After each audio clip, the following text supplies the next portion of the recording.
Thank you, Mr. President. Good afternoon, colleagues. There's a reason why this bill is SB 1. There's a reason why President Trump's administration in week 1 or 2 started to scrub references to trans people, some of the letters in LGBTQ from federal websites, and to start erasing any mention of the population we're talking about. Because the majority believes that this is good politics. It is good politics for the majority to cast trans people as an other, to give the public the sense that trans people are invading public life, that they are everywhere, that this is an imminent threat, that we need to do something about it. I have gotten the question from my colleagues, actually people from both parties, I've gotten the question, how can you oppose this bill? Don't you think it's common sense? I've gotten that argument. What I'm going to invite you to do today, hopefully in a way that's not laborious, not nearly as laborious as my morning presentations, is to invite you to think about how this bill functions in a landscape of arguments and culture surrounding trans people. And I will pick a couple of the tidbits we heard this afternoon already to try to make that case. We have heard statements today from the well that there's male and there's female and it's just that simple, that that's common sense.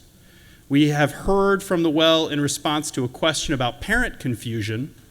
If there is a trans boy who's competing against girls, won't parents see that, get confused, and demand some answers? And by the way, I don't think that your average aggressive parent at a youth sports league is going to be satisfied by an official saying, don't worry, I've seen their birth certificate.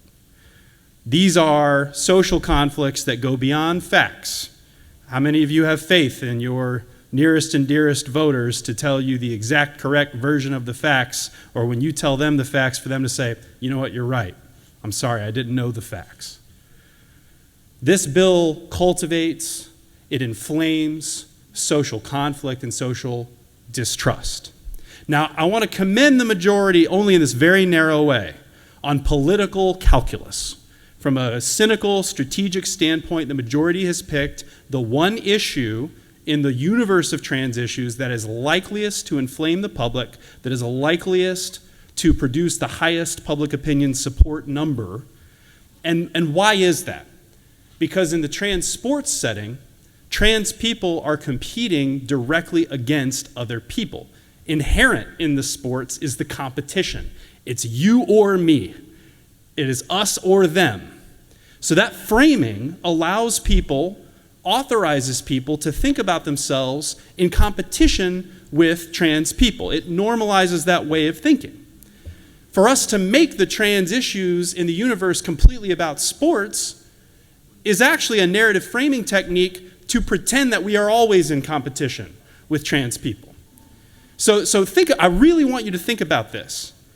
We have heard press conferences, we have heard arguments in support of this bill that say this bill is narrow. This is only about sports. It's only on the narrow issue of sports.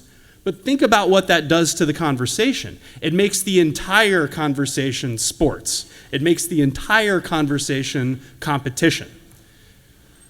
So then when we talk about trans people in public life, the only frame of reference we have is that we are competing against trans people.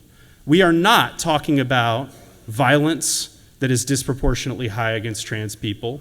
We are not talking about suicide rates that are disproportionately high for trans people. We are not talking about health care for trans people who require a significant amount of health care to live their daily lives.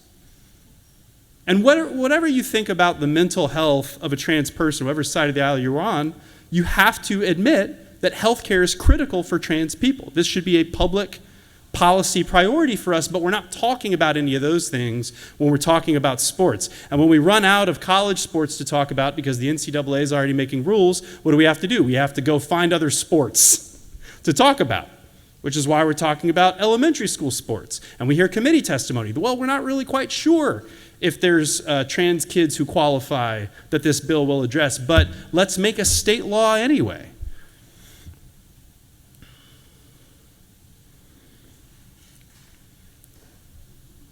What I'm most disturbed by in the conversation today is the suggestion that if parents are confused by the optics of what they see on the field after this bill passes, that the solution to that confusion is that we have another bill to ban that child's health care.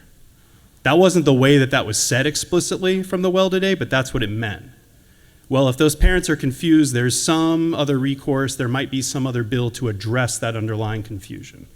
That's well speak for, we have another bill to ban the kid from getting health care.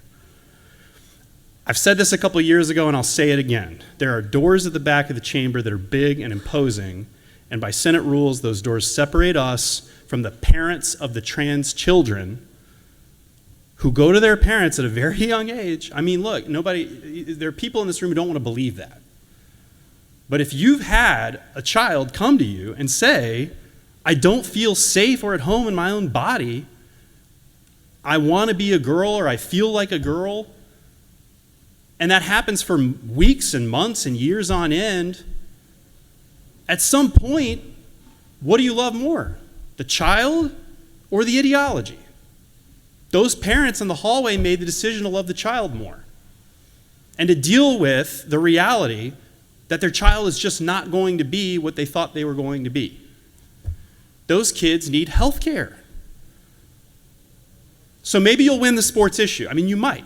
You might win the sports issue, public opinion, in this chamber, across the hall, with the governor. But don't win the sports issue coming up and saying male is male and female is female. Don't win the sports issue by going to the websites of federal agencies that are doing anti-discrimination work and keeping people alive and erase people from existence. I'm voting no on the sports bill today because regardless of what you might have to say about fairness or safety, I know where this bill comes from. This bill comes from exclusionary politics that have a natural endpoint, and that natural endpoint is the erasure of trans people. One of your colleagues is not in the room today because she has trans children. And this is a difficult conversation, and I can understand why. Maybe that's the point.